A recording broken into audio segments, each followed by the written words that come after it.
শেষ পর্যন্ত স্পিকার শিরীন শারমিন চৌধুরীকে যেভাবে আপনার অপদস্থ করা হলো, শুধু একজন স্পিকার হিসাবে না, একজন নারী হিসাবে এবং একজন বন্দী মানুষ হিসাবে যেভাবে তার উপর আপনার, এবং তাকে বসিয়ে রেখে দুইটা পুলিশ কর্মচারী দুই পাশে দাঁড়িয়ে যেন একজন আপনার ইয়েকে মানে একটা চোরকে ধরেছে সেভাবে ছবি টবি তুলে তারা প্রকাশ করেছে। সব মিলে এই যে সন্ত্রাসটা তারেক রহমানও মানে কন্টিনিউ করে যাচ্ছেন, এইটা আর কি ভবিষ্যতে এদের উপর আপনার বহুগুণ হয়ে ফিরে আসবে, এতে আপনি কোনো সন্দেহ করতে পারবেন না। জি, অনেক ধন্যবাদ। আপনার এক ধরনের প্রারম্ভিক যে মন্তব্য সেটুকু আমরা খুব সহজেই বুঝতে পারলাম। আমি এবার একটু যদি ডিপে যেতে চাই, আমরা ডক্টর ইউনূসের কথা আপনি বললেন এবং আমরাও সবাই জানি অন্তর্বর্তীকালীন সরকারের সময়ে এমন কোন উচ্চ পদস্থ হোক, মধ্য পদস্থ হোক, নিম্ন পদস্থ হোক, এমনকি সাধারণ মাঠের নেতা কর্মী যাদের সঙ্গে আওয়ামী লীগের, শেখ হাসিনার কোন রকম একটু সম্পর্ক ছিল, কিংবা যারা জয় বাংলা বলতেন, মুক্তিযুদ্ধের কথা বলতেন, এই পক্ষে যাকে যেভাবে পেরেছেন ধরেছেন, সাবেক প্রধান বিচারপতি, নির্বাচন কমিশনার, কেউ বাদ যায়নি।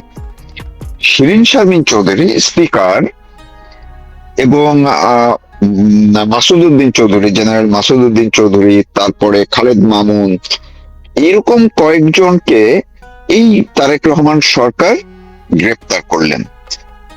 প্রশ্নটি হলো, কেন ডক্টর ইউনূস সরকার তাদেরকে গ্রেপ্তার করতে পারেননি? যদি দেশেই থেকে থাকেন, শিরীন শারমিন চৌধুরী দেশে ছিলেন, পুলিশও বলছে যে তিনি নাকি বিভিন্ন জায়গায় আত্মগোপন করেছিলেন। যদি গুমের কথাটি আমরা বাইরে রাখি, তাহলে ডক্টর ইউনূস এত ক্ষমতাশালী একজন মানুষ ছিলেন, কোথাও কাউকে রক্ষা দেননি।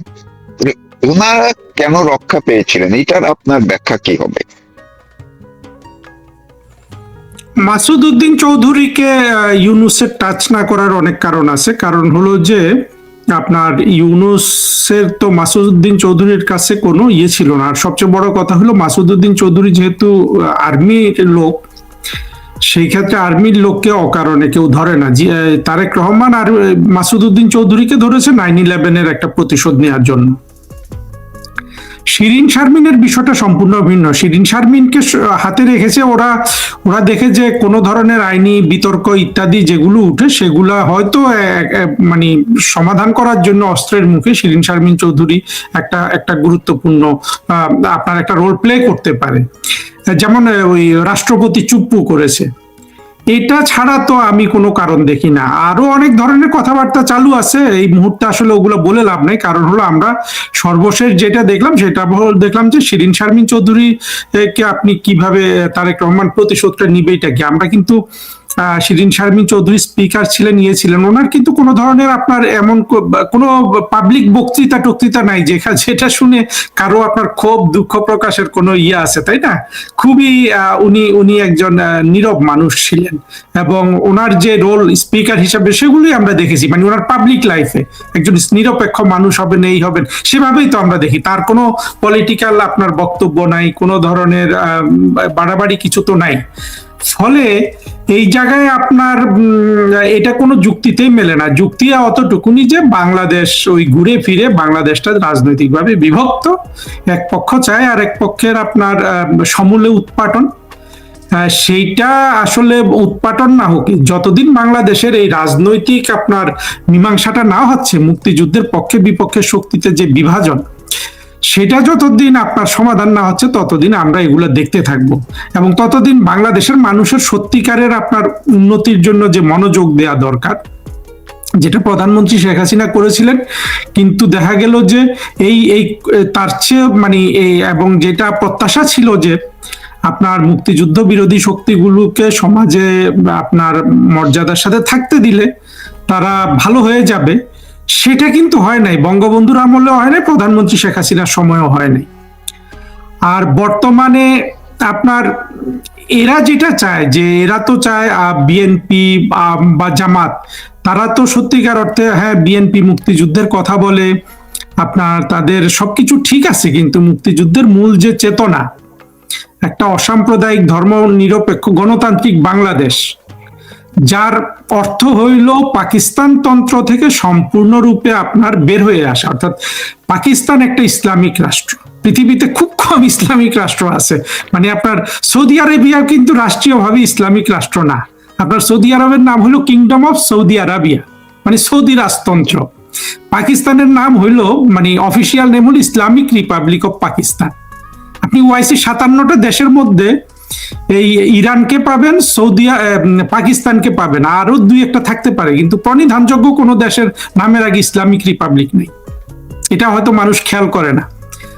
মানে ওআইসি 57টা দেশের মধ্যে আপনার বড় বড় দেশগুলোর মধ্যে কোনোটার সাথে ইসলামিক শব্দটা নেই, সৌদি আরব এবং ইরান ছাড়া। আমরা তো চেয়েছিলাম যে এই যে একটা ইসলামিক প্রজাতন্ত্র করেছিল তার থেকে বের হয়ে আমরা একটা গণতান্ত্রিক রাষ্ট্র করব। এই আকাঙ্ক্ষা, মুক্তিযুদ্ধের যদি আপনি অন্য কোনো আকাঙ্ক্ষা আপনি প্রকাশ করেন, ব্যক্ত করেন, সেটা আসলে সত্য হবে না। সত্য হবে না কেন জানেন? বড় কোনো আকাঙ্ক্ষা হলে এটাই হয় যে একটা একটা একটা একটা ভিন্ন সংস্কৃতির রাষ্ট্র গঠন। এখন বিএনপি মুক্তিযুদ্ধের কথা বলে, তারা সেটাকে ক্যাপিটালাইজ করে, কিন্তু ওই আকাঙ্ক্ষাটা তো বিএনপির রাজনীতির মধ্যে নাই। আর জামাত তো কোনোভাবেই চাইবে না।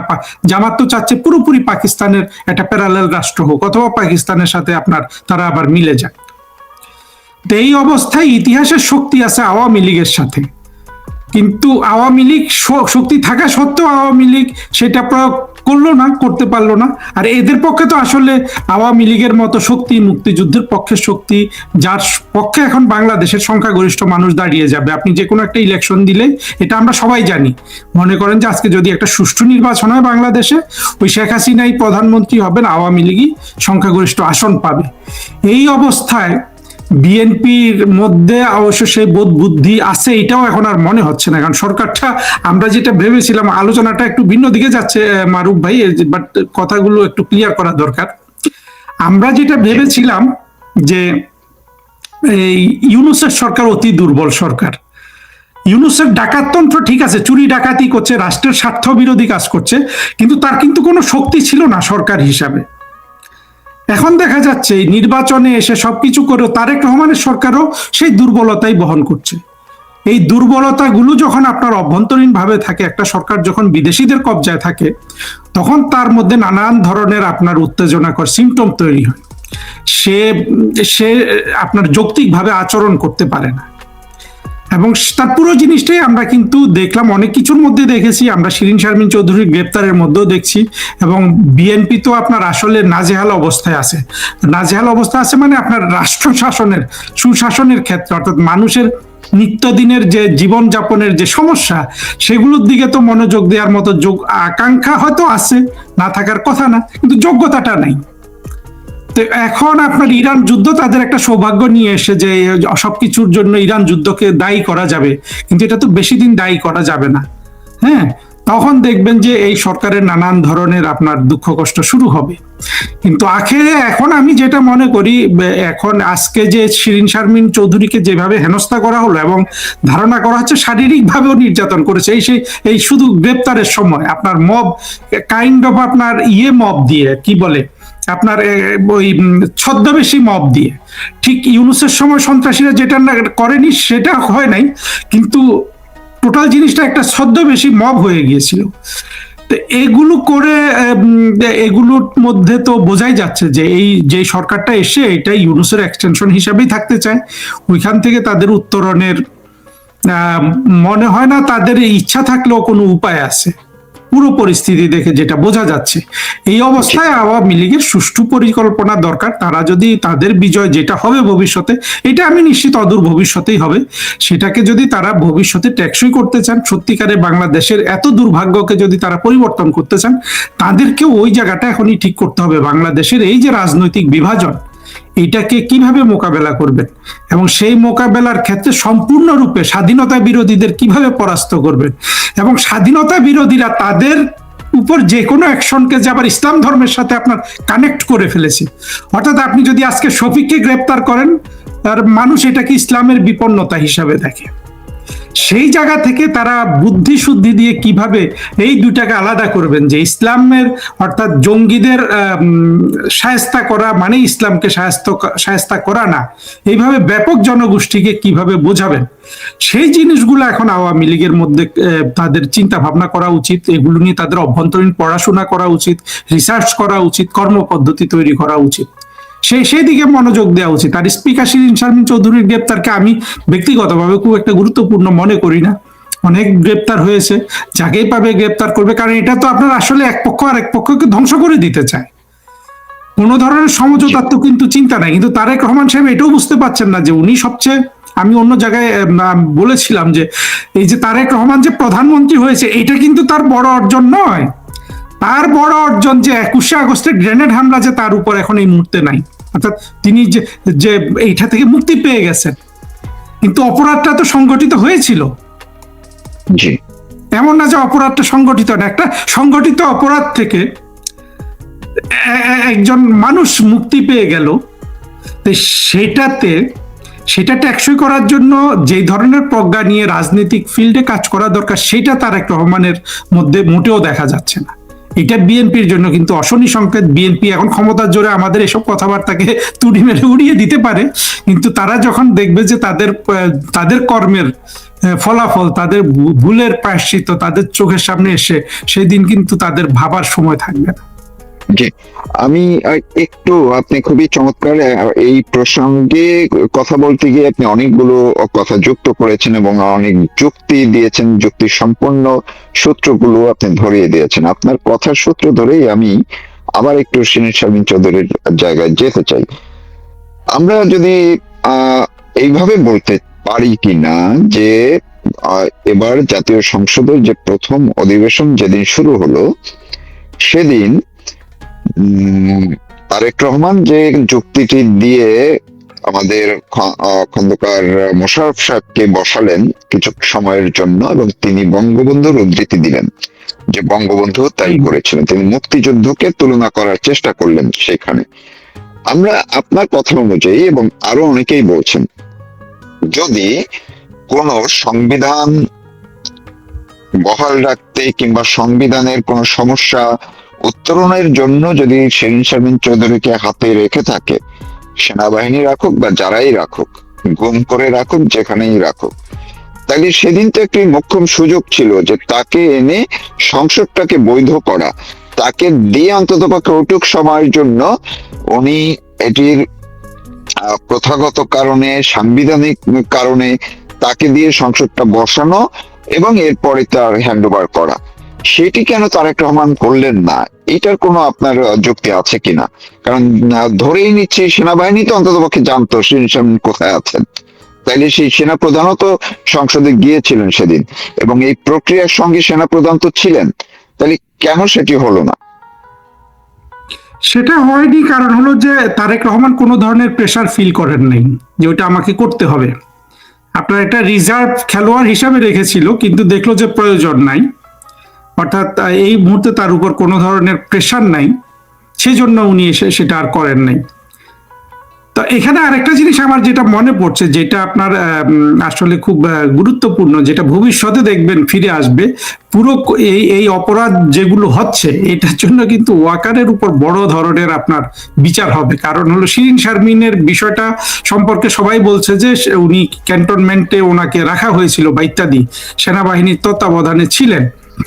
ফলে এইগুলোর জন্য এবং শিরীন শারমিনের আজকে বিধ্বস্ত অবস্থা দেখে বোঝাই গেছে যে উনি কোনো সুখকর পরিস্থিতিতে ছিলেন না। ফলে চেহারা দেখেই এটা বোঝা গেছে। ফলে আওয়ামী লীগের কর্মীরা কিন্তু এইসব প্রশ্নের জবাব কিন্তু ওয়াকার থেকে নিবে, তারেক রহমান থেকে তো নিবেই, কিন্তু তারেক রহমানের পেছনে তো তার একটা কিছু শক্তি আছে। এই ওয়াকারের কিন্তু যখন আপনার যখন এই সেনাবাহিনী প্রধান থেকে সরে যাবে, তার কোনো শক্তি থাকবে না। আসলে বাংলাদেশে এত কিছু অপরাধ সাধিত হয়ে গেছে, ওয়াকার আর ইউনুস এবং ইউনুসের কোন এই উপদেষ্টা নামে যেসব ডাকাত, এদের 14 গোষ্ঠী, 14 পুরুষ এই বাংলাদেশে কিন্তু থাকতে পারবে না, এটা কোনো যুক্তি কিন্তু পারমিট করে না। এবং আর আরেকটা জিনিস এখানে খুব আমি বলতে চাই তৌফিক ভাই, ওয়াকারের যে এখন কোনো ধরনের আর ইউনুসের সময় যে একটা নিয়ন্ত্রণ ছিল সেটা কিন্তু ওয়াকার থাকার কথাও না।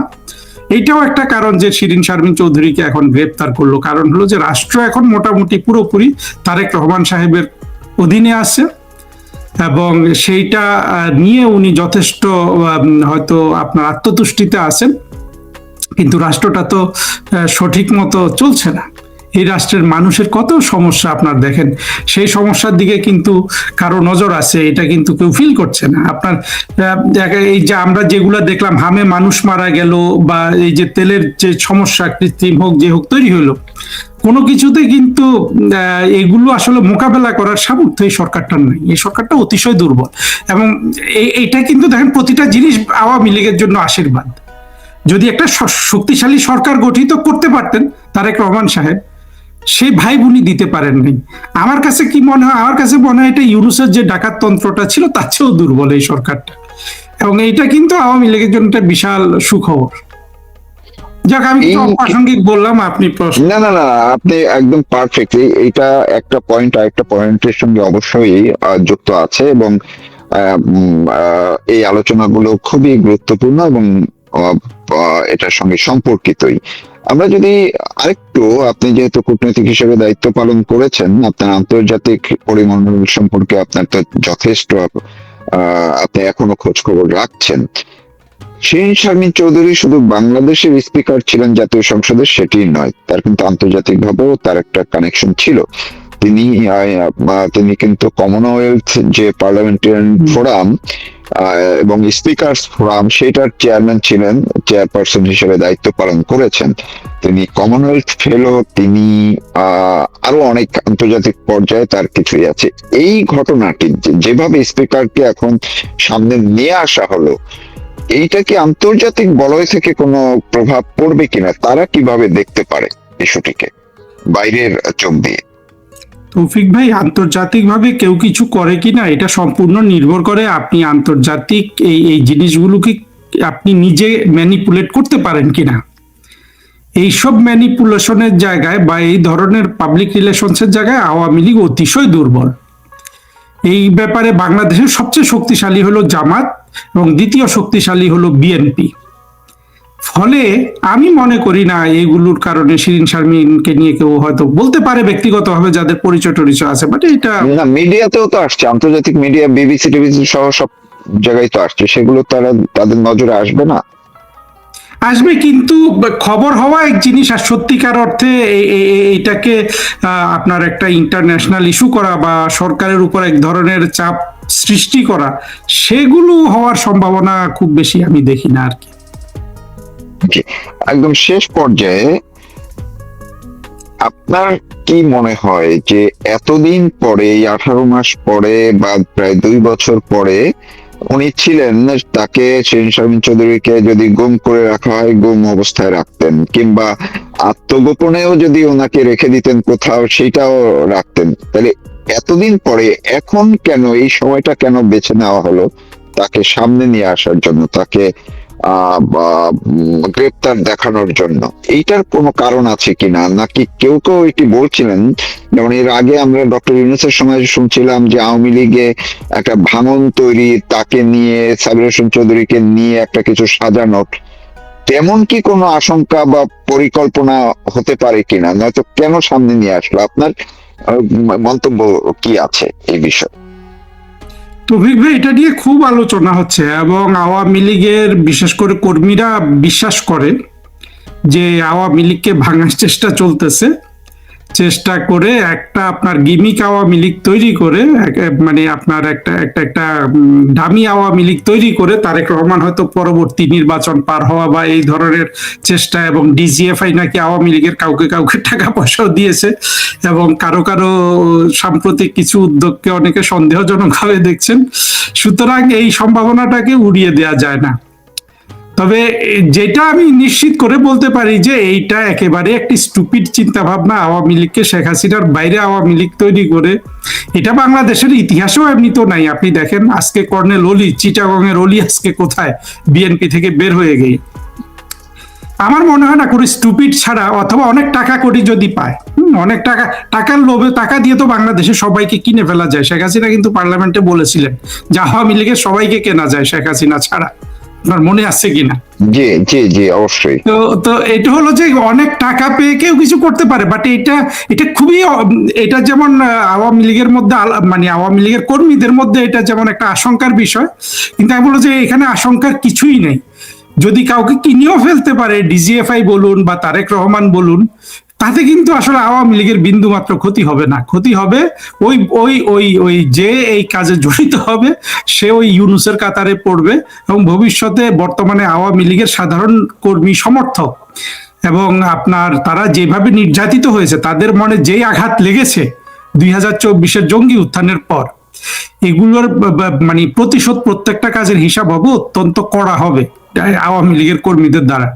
ফলে আমি এটা এই জায়গাটা একটা কিছু হচ্ছে, না হলে তো আর এতগুলো কথা বাজারে হতো না।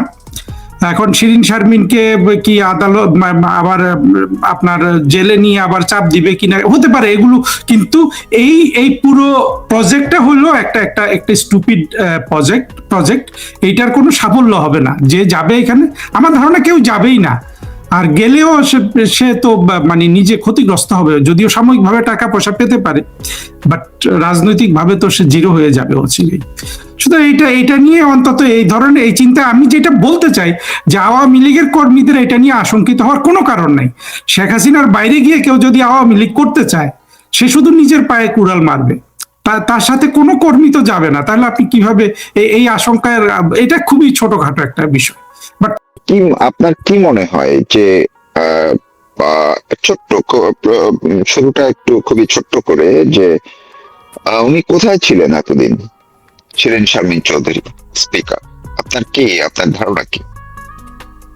উনি যেখানেই ছিলেন, আমার মনে হয়, যেমন তারেক রহমান যেটা বলল উনি পালায় ছিলেন, আমার মনে হয় পালায় থাকলে কেন ওরা ওনার বাসা থেকে যে ওনাকে অ্যারেস্ট করলো এতদিন পরে। আর কিছু যদি আপনারা ফুটেজ দেখেন ভিডিওর এই মুহূর্তে, আমার মনে হয় ওনাকে ওরা কারাগারে না দিয়ে ওনাকে একটু হসপিটালে দেওয়া উচিত। উনি শারীরিকভাবে একটু অসুস্থ লাগতেছে যেভাবে ওনাকে জড়াই ধরছে। তো এটা অ্যাকচুয়ালি আমার পর থেকে আননোন কোথায় ছিল, তবে আমার মতো উনি একটা রেসপেক্টফুল ফিমেল, উনি হাইয়েস্ট একটা পজিশনে ছিল, ওনার অলওয়েজ ভালো একটা ট্রিটমেন্ট, ভালো একটা পজিশনে, জেলে নিলেও ভালো একটা জায়গায় রাখা ওনার জন্য আমরা রেসপেক্ট করি এই জিনিসটা যে কোনো পার্টি থেকে। কারণ উনি নর্মাল কোনো একটা লোক না, এটা হলো যে নাম্বার। সেকেন্ড হলো উনি একজন ফিমেল ওয়েল এডুকেটেড একটা পার্সন, উনি ছিল একটা স্পিকার, ছিল বাংলাদেশ আওয়ামী লীগের একজন পজিশনে ছিল। আর এই জিনিসগুলো আসলে আওয়ামী লীগের জন্য দেখা যাচ্ছে খুবই খারাপ। ফুট করে লোকজনকে ধরে নিয়ে আসে, তাদেরকে কোনো চান্স দেওয়া হচ্ছে না, কোনো লয়ার দেওয়া হচ্ছে না, কোনো প্রপারলি ল এর কোনো প্রপারলি গাইডেন্স দেওয়া হচ্ছে না। যাকে যখন নিয়ে আসতেছে তারপরে ধরে জেলে রেখে দিতেছে, এরপরে কোনো গাইডেন্স আর পাচ্ছে না। সো এটা অনলি তারেকের সরকারে এই জিনিসটা করতেছে, যেটা আমরা মনে করি এটা বন্ধ করা উচিত। লোকজনের ফ্রিলি ফেয়ারলি যেভাবে লটা কাজ করে, লটা যেন ইউজ না করা হয়, প্রপারলি ইউজ করা হয়, যেটা এটা এইটুকু আমি আপাতত বলতে, বাকিগুলো আমি জি ধন্যবাদ। আপনি সঙ্গে থাকুন, আমি আবার আসবো আপনার কাছে। ডক্টর নূর নবী, আপনি তো প্রতিদিন প্রতিক্ষণ পর্যবেক্ষণ করছিলেন, এমনকি আপনার সঙ্গে এর আগেও বিভিন্ন আলোচনার মধ্যে স্পিকারের প্রসঙ্গ এসেছিল যে তিনি কোথায় আছেন। আপনার এই ধারণা কি, বা আপনার বিশ্লেষণই বা কি, আসলে কোথায় ছিলেন, ওনার অবস্থান কোথায় ছিল, কোথা থেকে তাকে এই গ্রেপ্তার দেখানো হলো? উনি কোথায় ছিলেন, কিভাবে ছিলেন, তার আগে আমাদের সবার স্পষ্ট করে বলা উচিত ওনাকে কেন অ্যারেস্ট করা হবে। তিনি বাংলাদেশের কনস্টিটিউশন অনুসারে থার্ড হাইয়েস্ট সম্মানিত ব্যক্তি, রাষ্ট্রপতি, তারপরে প্রধানমন্ত্রী, তারপরে স্পিকার। তো ওনাকে অ্যারেস্ট করে তারেক জিয়া প্রমাণ করলো তার সরকার এক্সটেনশন অফ ডক্টর ইউনূসের অ্যাডমিনিস্ট্রেশন। কারণ ইউনূস অবৈধ সরকার, অবৈধভাবে সে ক্ষমতা এসেছে, এসে রাষ্ট্রে যতগুলো ইনস্টিটিউট ছিল ধ্বংস করেছে। তো আমরা আশা করেছিলাম তারেক জিয়ার যারা শুভাকাঙ্ক্ষী, আমেরিকা বা ইন্ডিয়া বা বাংলাদেশের জনগণের একটা অংশ যারা ইউনূসের কুশাসন দুঃশাসনে অতিষ্ঠ হয়ে গেছিল, তারা আশা করেছিল যে তারেক জিয়া ক্ষমতায় এসে গণতন্ত্র প্রতিষ্ঠা করবে, শান্তি প্রতিষ্ঠা করবে। এবং গণতন্ত্র প্রতিষ্ঠা করতে হলে বাংলাদেশে 60-70% জনগণ যে পার্টিকে সমর্থন করে, আওয়ামী লীগ, যে পার্টি বাংলাদেশের জন্ম দিয়েছে, যে পার্টির নেতা বঙ্গবন্ধু শেখ মুজিবুর রহমান, যিনি জাতির পিতা, সেই পার্টির বিরুদ্ধে নিষেধাজ্ঞা তুলে নেওয়ার জন্য সে প্রতিজ্ঞাবদ্ধ ছিল, প্রতিশ্রুতি দিয়েছিল ভারতকে, বিশ্ব মিডিয়াতেও সে তারেক জিয়া বলেছে যে আমি কোন পার্টিকে অর্ডিন্যান্সের মাধ্যমে বাতিল করা সাপোর্ট করি না, যদিও আওয়ামী লীগের নাম বলে নাই, বাট ইট ইমপ্লাইজ দ্যাট সে আওয়ামী লীগের কথা মিন করেছে।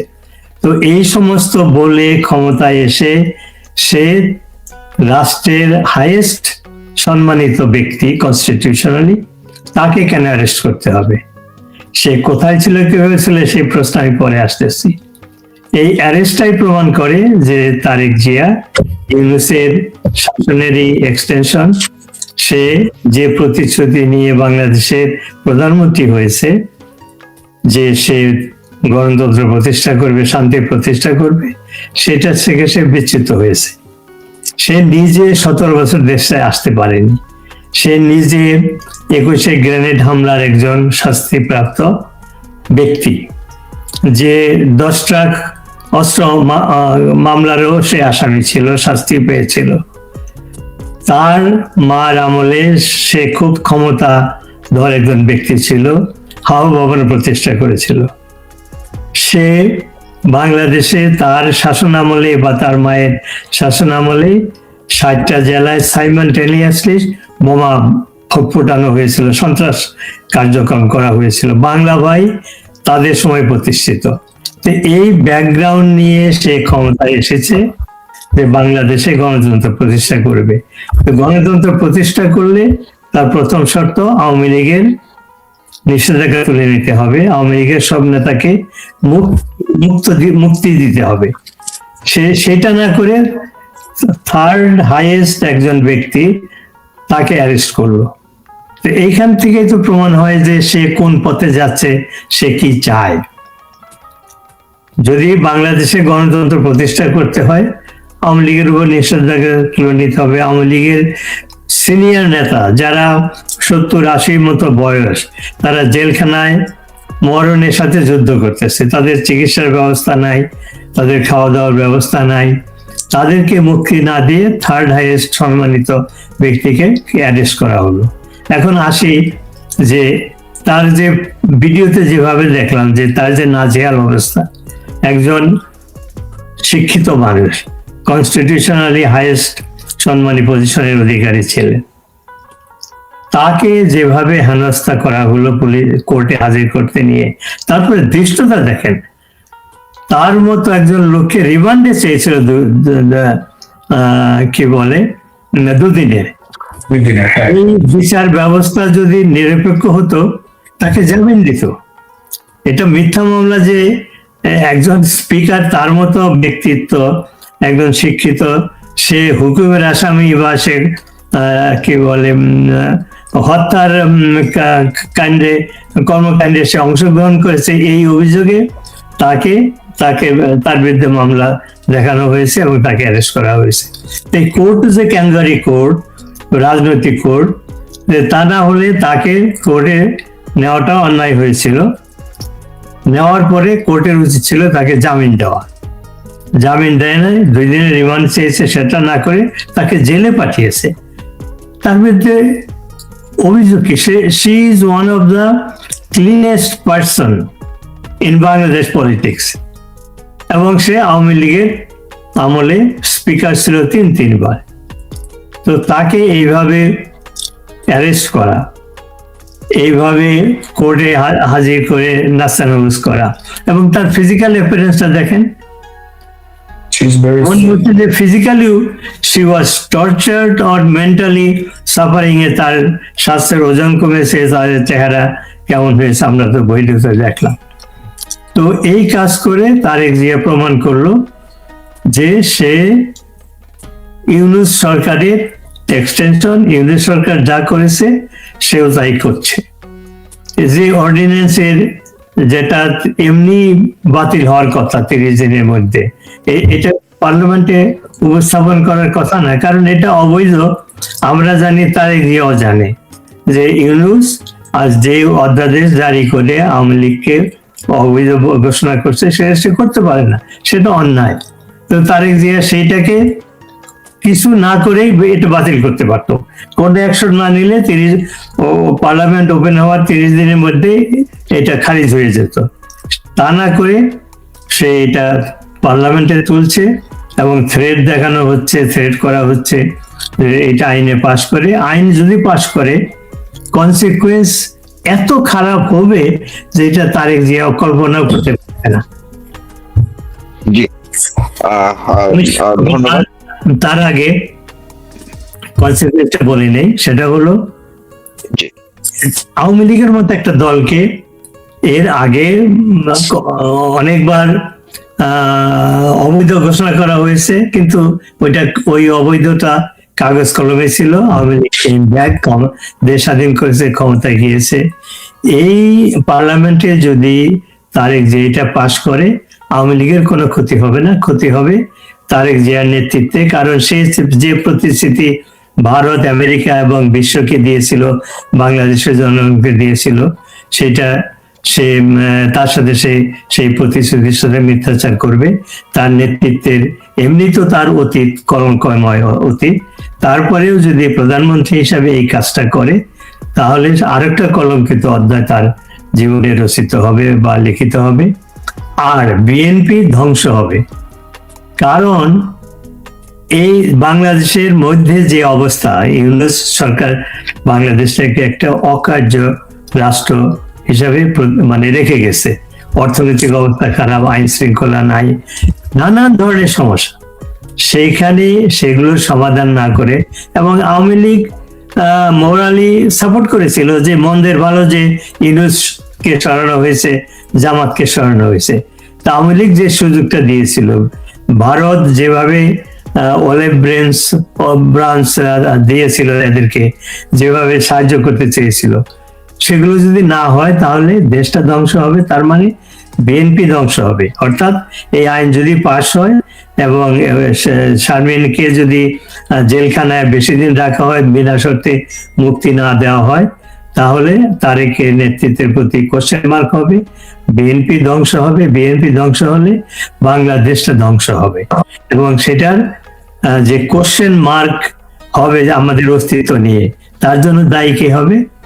এই তারেক জিয়া। যদি সময় থাকে তাহলে কোথায় ছিল সেটা আমি একটু আলোকপাত করতে পারি।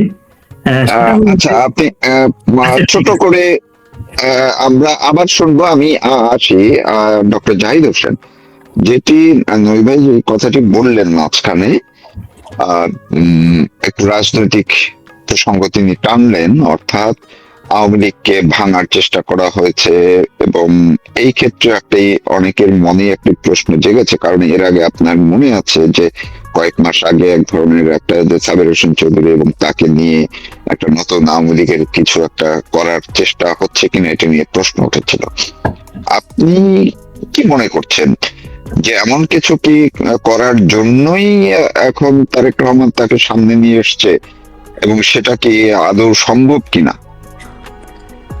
এটা আমাকে আসলে আমি মনে করি অনারেবল লিডার, আমাদের যে প্রধানমন্ত্রী 3-4 বার শেখ হাসিনার মতো স্কিল লোক আপনি বাংলাদেশে আরেকটা পাবেন না।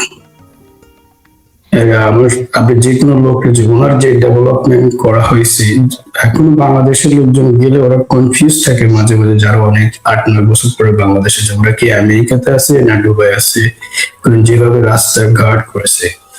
সো অনেকে অনেক কিছু ট্রাই করে, একবার দেখেন মনিলার -2 চেষ্টা করছে, হয় নাই। ওনার ফ্যামিলি, আপনি দেখেন পৃথিবীতে এমন কোন জায়গায় আপনি দেখেন একসাথে এক ফ্যামিলির সবাইকে মার্ডার করা হয়েছে।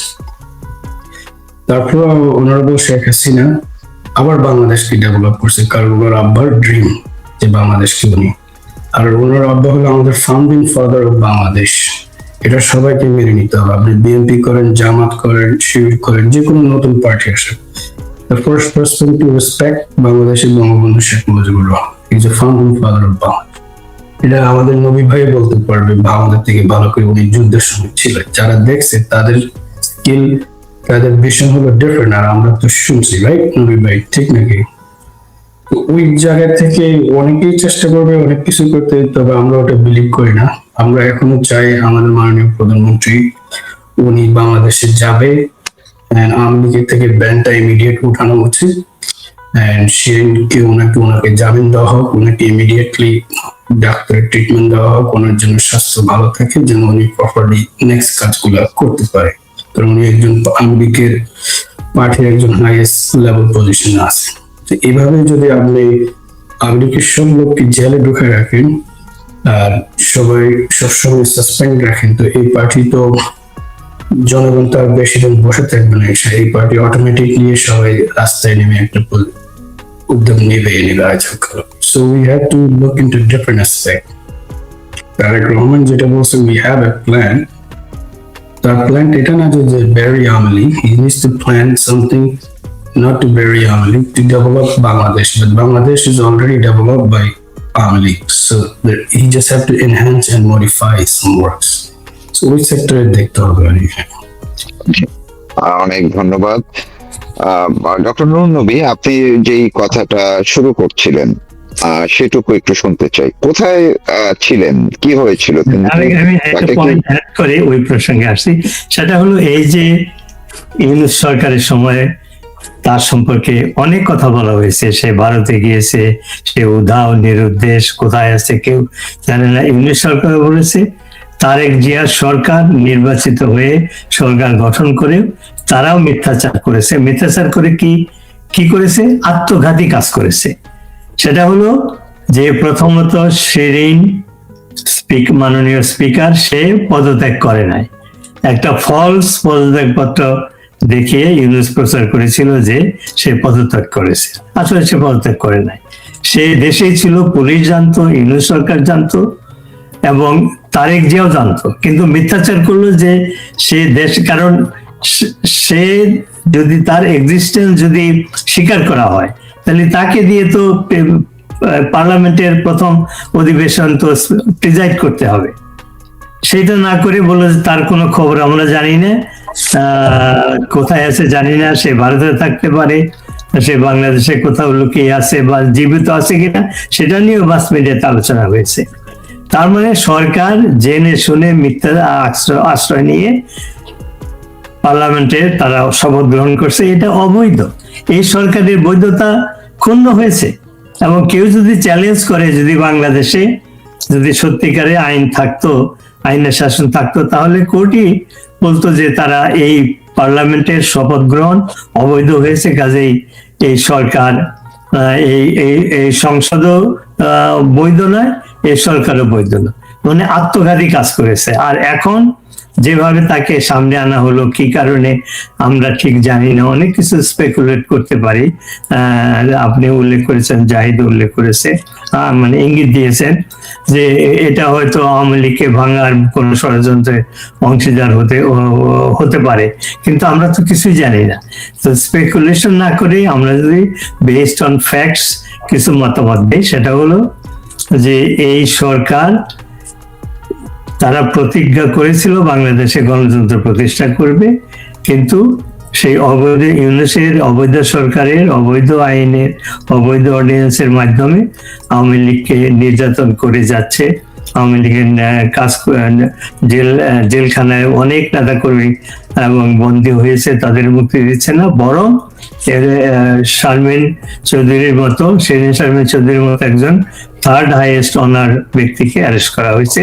সো এটাকে বলে যে ইংরেজিতে কথা আছে, মর্নিং শোজ দ্য ডেজ, তো এই সরকার কি হবে এই ঘটনায় সেটা প্রমাণ হচ্ছে যে তারা গণতন্ত্র প্রতিষ্ঠা করতে চায় না। আওয়ামী লীগের নেতা ওই দিনও বলেছে যে আমরা বিএনপিকে একটা আমাদের প্রতিদ্বন্দ্বী মনে করি, আর বিএনপি আওয়ামী লীগকে শত্রু মনে করে আওয়ামী লীগকে ধ্বংস করতে চায়। তা নাহলে 21শে আগস্ট ঘটনার কথা চিন্তা করেন যে গ্রেনেড অ্যাটাক করে বাংলাদেশের সর্ববৃহত্তম রাজনৈতিক দলের সবাইকে হত্যা করার অ্যাটেম্প নেওয়া হয়েছিল। 21 জন লোক মারা গেছিল, 200 লোক আহত হয়েছিল। আল্লাহর রহমতে তার কৃপায় শেখ হাসিনা সহ কিছু অনেক সিনিয়র নেতা বেঁচে গিয়েছিল।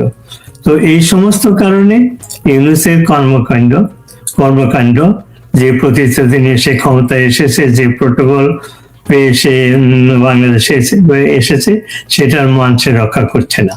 এখন শিরীন শারমিন চৌধুরী কোথায় পালিয়েছিল সেটা তো সরকারই ভালো জানে, ইউনূস সরকার ভালো জানে, পুলিশ ভালো জানে এবং বিএনপি সরকার ভালো জানে। তো যে সমস্ত গুজবের কথা আমরা শুনি এর মধ্যে কোনো একটা হতে পারে, কিন্তু সে যে নির্যাতনের শিকার, সে যে মানসিক অশান্তিতে ছিল, তার চেহারা দেখলে মনে হচ্ছে যে physically she was possibly mishandled. This is not acceptable. এর জন্য এই সরকারকে দায় বহন করতে হবে যে একজন থার্ড হাইয়েস্ট র্যাঙ্কিং সম্মানিত ব্যক্তিকে এইভাবে ট্রিট করা হয়েছে। সে যেখানেই থাকুক না কেন, আর্মির এক ধরনের গুজব আর্মির হেফাজতে ছিল, সেটাও আর্মি তাকে হেফাজতে রাখতে পারে না, তাকে বন্দি অবস্থায় রাখতে পারে না। হেফাজত মানে কি, যে তাকে বন্দি অবস্থায় রাখা হয়েছিল, সেটা আর্মি করতে পারে না, সেটা পুলিশ করতে পারে না। ইউনূস সরকার করে থাকলে সে অপরাধ করেছে এবং বিএনপি সরকারও সেই অপরাধ সংগঠিত করছে, আমরা প্রমাণ পেলাম। এবং আরো অপরাধের পথে পা বাড়াচ্ছে যে তাকে জেলখানায় পাঠানো হয়েছে। তাকে যখন অ্যারেস্ট করা হয় ভোর 4টার সময়, সিএ ক্রিমিনাল যে সে পালিয়ে যাবে, তাকে ভোর 4টার সময় মানুষ কি করে? ঘুমে থাকে। 60 বছরের একজন মহিলা, এত সম্মানিত ব্যক্তি, সারাটা জীবন তার কেটেছে আরাম আয়েশে, তাকে ভোর 4টায় অ্যারেস্ট করা হয়েছে কোনো ওয়ারেন্ট ছাড়া। কোর্টের, আপনি দেশের থার্ড হাইয়েস্ট লোককে অ্যারেস্ট করবেন, যদি করতেই হয় কোর্টের আইন নিয়ে তাকে সম্মানের সাথে তাকে অ্যারেস্ট করতে হবে। কারণ আমরা সবাই জানি যে একজন ব্যক্তি অপরাধী প্রমাণ না হওয়া পর্যন্ত সে তো নিরপরাধী, তাই না? তো সেখানে যার বিরুদ্ধে কোনো অভিযোগ নাই, ওয়ারেন্ট নাই, কোর্টের কোনো অর্ডার নাই, তাকে ডিবি পুলিশ দিয়ে ভোর 4টার সময় অ্যারেস্ট করা is a human rights violation, constitution violation. এগুলো কে করতেছে? যাকে বিদেশি শক্তি এবং বাংলাদেশের একটি অংশ যাকে ক্ষমতায় বসিয়েছে যে সে শান্তি প্রতিষ্ঠা করবে, সে গণতন্ত্র প্রতিষ্ঠা করবে, সে আইনের শাসন প্রতিষ্ঠা করবে। সে নিজেই প্রথম সাংবাদিক সম্মেলনে প্রধানমন্ত্রী হিসাবে যখন তাকে প্রশ্ন করা হয়েছিল শেখ হাসিনার বিরুদ্ধে নিষেধাজ্ঞা নেওয়া হবে কিনা, নিলে কোন প্রক্রিয়া নেওয়া হবে, সে এক কথায় জবাব দিচ্ছে আইনের শাসনের মাধ্যমে। এইটা কি আইন শাসনের নমুনা? যে একজন স্পিকার, যিনি এখনো স্পিকার, তিনি পদত্যাগ করেন নাই, তাকে এইভাবে অ্যারেস্ট করা, যেখানে আমরা আশা করছি যে ইউনূস সরকারের যত অপকর্ম সেগুলো এই সরকার করবে না, বরং সংশোধন করে সামনের দিকে এগিয়ে যাবে। আমরা দেখতে পাচ্ছি সে একজাক্টলি ইউনূস সরকার যা করেছিল, সেই আইনের প্রতি কোনো শ্রদ্ধা ছিল না। ক্যাঙ্গারু কোর্টে কন্ট্রোল করেছে। তারপরে কি বলে, অর্থনৈতিক অবস্থার দিকে কোনো নজর নাই। এই যে হামে 300-র মতো শিশু মারা গেল, সেটার দিকে এই সরকারের কোনো দায়বদ্ধতা নাই। প্রধানমন্ত্রী তার মেয়েকে নিয়ে সিনেমা দেখতে গিয়েছিল, সেইটা আমাদেরকে দেখতে হয় ভিডিওতে। প্রধানমন্ত্রীর রাইট আছে তার ফ্যামিলি নিয়ে এন্টারটেইনমেন্ট করা, কিন্তু ক্রাইসিস যখন হচ্ছে, 300-র মতো না 200-র মতো একজ্যাক্ট নাম্বার জানি না, শিশু মারা গেল, 100 বেশি আর কি, 100 বেশি, চিকিৎসার অভাবে, টিকার অভাবে, এই সরকারের কোনো দায়িত্ব আছে বলে মনে হয় না। এখনো শত শত শিশু হসপিটালে এই রোগে আক্রান্ত হয়ে মৃত্যুর প্রহর গুনছে। তো এই সমস্ত ঘটনা যদি আমরা বলি, মর্নিং শোজ দ্য ডে যে কথাটা আমরা সবাই জানি, সেটাই হতে যাচ্ছে যে এই সরকার ব্যর্থ হতে বাধ্য, এবং এই ব্যর্থতা হয়তো প্রলং হতে পারত বা হবে যদি এই আওয়ামী লীগের বিরুদ্ধে এই সমস্ত ইংলিশের যে অপকর্ম সেগুলো যদি কন্টিনিউ করে, তাহলে এই সরকারের ব্যর্থতা, এই সরকারের অপসারণ অতি শীঘ্রই হবে। কারণ বাংলাদেশের মানুষ আর মেনে নেবে না। তারা 2 বছর ইউনূসের অপশাসনের শিকার ভোগ করেছে, আশা করেছিল যে এই সরকার এসে সেগুলো সংশোধন করবে, আইনের শাসন প্রতিষ্ঠা হবে, আইন শৃঙ্খলা উন্নতি হবে, মানুষ নিরাপদে কি বলে চলাফেরা করতে পারবে। এখনো মবক্রেসি এসছে, এখনো মানুষকে পিটিয়ে মারা হচ্ছে, এখনো পুলিশ চাঁদাবাজি চলছে, এখনো পুলিশ যাকে খুশি তাকে অ্যারেস্ট করছে। তো এগুলো তো ভালো লক্ষণ নয়। তো কাজেই আমরা শঙ্কিত যে এই সরকার যে প্রতিশ্রুতি নিয়ে সরকারে এসেছিল সেটা না করে উল্টো পথে ইউনূসের পথে অনুসরণ করছে। ইউনূস সহ, আমি 1 সেকেন্ডে শেষ করি, ইউনূস সহ তার প্রত্যেকটা অ্যাডভাইজার, এনসিপির সেই সন্ত্রাসী, সবারই জেনে থাকা উচিত। আজকে তারা পার্লামেন্টে বসছে, আজকে ইউনূস স্পেশাল ফোর্সের সিকিউরিটি নিয়ে চলাফেরা করে, ঈদ গ্রিটিংস করে প্রধানমন্ত্রীর সাথে, অধিবেশনে গ্যালারিতে বসে দর্শকের সারিতে, মানে অডাসিটি দেখেন, ধৃষ্টতা দেখেন। মানে এরা এত অন্যায় করেছে। আমি এই কথা বলে শেষ করব যে আমার জানা মতে পৃথিবীর ইতিহাসে কোনো নজির নাই যে একটা ব্যক্তি, একজন সিভিলিয়ান অ্যাটম বম ছাড়া, অস্ত্র ছাড়া দেশকে এত ক্ষতি করতে পারে। তার নজির একমাত্র সে হলো ইউনূস। তো তার তো জেলখানে থাকা উচিত। আর সে 3টা দলকে, যে 3টা দল এখন পার্লামেন্টে বসছে, 3টাকে সে নিয়ন্ত্রণ করছে, তার প্রমাণ আমরা পাচ্ছি। সে বিএনপি কে নিয়ন্ত্রণ করছে, জামাতকে নিয়ন্ত্রণ করছে, এনসিপি কে নিয়ন্ত্রণ করছে। অর্থাৎ সে ক্ষমতাচ্যুত হয়েও এখনো সে ক্ষমতাবান, তার এজেন্ডা গুলোই এই 3টা পার্টি বাস্তবায়িত করছে। এটা ভেরি আনফরচুনেট, এর সমাধান হওয়া উচিত। অনেক ধন্যবাদ আপনাকে। আমি এখন জাস্ট 1 মিনিট করে দুজনের কাছ থেকে আবার একটু সমাপনী মন্তব্য শুনবো। ডক্টর জাহিদ হোসেন, এই যে শিরিন শারমিন চৌধুরী গ্রেপ্তার হলেন, এর আগে অন্য যারা হয়েছেন তাদের সময় আমরা বিভিন্ন পরিস্থিতিতে তৃণমূলের, আওয়ামী লীগের নেতা কর্মীদের কিছু প্রতিক্রিয়া দেখেছি, কিন্তু শিরিন শারমিন চৌধুরী গ্রেপ্তারের আপনার কি মনে হয় যে অন্ততপক্ষে যারা বাংলাদেশে আছেন, দেশের বাইরে আছেন, তারা প্রতিবাদ করছেন আপনারা এবং বিভিন্ন দেশের যে যার মতো, কিন্তু শিরিন শারমিন চৌধুরীকে গ্রেপ্তারের প্রতিক্রিয়া কি হতে পারে তৃণমূল, আওয়ামী লীগের নেতা কর্মীদের মধ্যে? It's actually, unfortunately, bad news. We're not happy what happened, A arrest actually woke us, just রাতে 4টা বাজে. There is no warrant, nothing. So এখন এটার পিছনে future, let's see. But আমাদের সামনে যে আমরা বুঝতে পারবো ওরা লয়ার যখন খুঁজে বের করবে। But আমরা যেটা মনে করি, she should get a bail as soon as possible. She's the highest third person honorable in the party. And then উনি তো ওই যে আমাদের ডাক্তার উনি তো পালিয়ে যেতেছেন, উনি দেশে আছে, এতদিন দেশে ছিল, কেন ওনাকে এতদিন পরে? We will know very soon and for we don't know yet, so let's see প্ল্যানটা কি, ঠিক আছে? আমি মনে করি যে ওনাকে জামিনে দেওয়া উচিত, that's the first priority, and ওনাকে ট্রিটমেন্টের জন্য ওনাকে অপরচুনিটি দেওয়া হোক। So same thing goes, যে কোনো পার্টিতে হাই লেভেল ট্রিটমেন্ট ওদেরকে ঘরে রেখে তো এদের জামিন হয়, so they can be home arrest, rather than jail. অনেক ধন্যবাদ আপনাকে। আমি শেষ করবো ডক্টর নূর নবী, আপনার একটু মন্তব্য শুনেই। আমরা এতক্ষণ কথা শুনলাম যে তিনি কোথায় ছিলেন, তাকে কেন গ্রেফতার করা হয়েছে। আমি একটু ভিন্নভাবে শেষ করতে চাই, সেটি হচ্ছে ডক্টর ইউনূসের সময় তাকে কেন গ্রেফতার করা হলো না, এইটার মধ্যে কিছু আছে কিনা? না, সেটা তো আমরা বাইরে থেকে বলতে পারবো না। ইউনূস তো জানতো যে উনি কারণ কোথায় আছেন। তিনি তো এমন কেউ নেই যারা বঙ্গবন্ধুর কথা বলছে, যারা আওয়ামী লীগের লোক, যারা সাবেক প্রধান বিচারপতি থেকে শুরু করে প্রধান নির্বাচন কমিশনার থেকে শুরু করে অনেককেই ধরলেন, ওনাকে কেন ধরলেন না?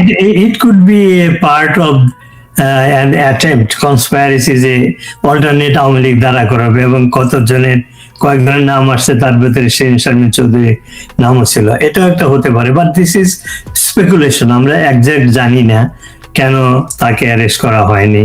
ইউনূস সরকারও করেনি, আমাদের তারেক জিয়া সরকারও 2 মাসের পরে তাকে অ্যারেস্ট করলো। তো সেই জন্য স্পেকুলেশন ছাড়া আমরা অন্য কিছু বলতে পারি না। কিন্তু আপনার আগের প্রশ্নের আমি জবাব দেই যে বাংলাদেশের সমস্ত যুদ্ধের পক্ষের লোকজন তারা চায় এই সরকারের সুপথে, এবং অন্যায় করলে শিরীন শারমিনের অ্যারেস্টের প্রতিবাদ হতে পারতো। দেখেন, কোর্টে কিন্তু জয় বাংলা স্লোগান হয়েছে। এটা তারপর বলছে যে তার নামে স্লোগান হয়েছে যে শিরীন শারমিন আপা ভয় নাই, আমরা আছি রাজপথে। তো প্রতিবাদ হয়েছে, এটা আরো বড় করে হতে পারতো। কিন্তু এখনো তো মবক্রেসি রয়েছে। এখনো এই 10 জন মহিলা ধানমন্ডিতে স্লোগান দিচ্ছিল জয় বাংলা বঙ্গবন্ধু, তাদেরকে অ্যারেস্ট করা হয়েছে। তারা কি থ্রেট এই রাষ্ট্রের প্রতি, আইন শৃঙ্খলার প্রতি তার কোনো থ্রেট? অর্থাৎ এই সরকার এক্স্যাক্টলি ইউনূস সরকার যা করেছে এখনো তারা সেগুলি কন্টিনিউ করতেছে, হয়তো একটু লোয়ার স্কেলে। কিন্তু এই ভয়টা আছে যে অ্যারেস্ট হবে, অ্যারেস্ট হলে জেলখানায় লক্ষ লক্ষ মানুষ, যে ক্যাপাসিটি জেলখানার, বাংলাদেশের জেলখানার তার 3-4 গুণ আসামি কয়েদি তারা জেলখানায়, তাদের মানবতর জীবনযাপন করতে হচ্ছে। কাজে অ্যারেস্টের মানুষের জীবনের ভয় কার না আছে? তো কাজে বাংলাদেশের মানুষ ফুসছে, ভিতরে ভিতরে তারা খেপে যাচ্ছে। এর বিস্ফোরণ ঘটলে এই সরকারের কি পরিণতি হবে আমরা অনুমান করতে পারি। তো কাজেই মানুষ প্রতিবাদ করতে চায়, কিন্তু সেই পরিবেশ নাই। আমরা দেশে আছি, আমরা মন খুলে কথা বলতে পারি, কিন্তু বাংলাদেশের এখনো সেই আওয়ামী লীগের নেতা কর্মী তারা বাড়ি ফিরতে পারছে না, তাদের ব্যবসা বাণিজ্য এখনো বেদখল।